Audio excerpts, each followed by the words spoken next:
chasseur sachant chasser. Est-ce que la chasse doit être un divertissement? Est-ce que c'est un divertissement comme un autre, dans la mesure où, effectivement, il amène à entraîner une violence vis-à-vis de l'animal? Alors, donc, l'exposition ne prend pas du tout parti là-dessus. Le but, c'est plutôt en fait, d'amener les gens à se poser des questions, à déplacer les lignes, voir que les choses sont peut-être pas si simples qu'on l'imagine, et puis à amener en fait, les chasseurs et les opposants à la chasse à peut-être se retrouver sur quelque chose de commun, une interrogation commune.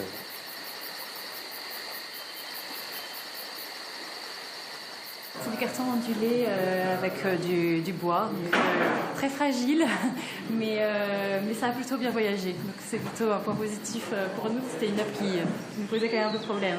C'est une œuvre d'Eva Jospin, c'est une artiste qui s'est vraiment spécialisée dans la réalisation de ces forêts en carton ondulé et bois. Donc ça va être installé dans la première salle, dans la salle d'introduction de cette exposition, et je pense que ça va être une œuvre qui va permettre aux visiteurs d'entrer dans l'atmosphère et dans l'ambiance dans laquelle va baigner toute cette exposition.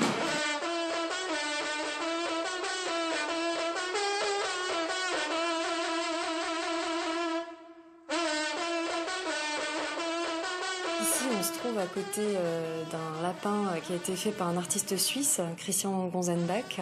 C'est un lapin de 5 mètres de long.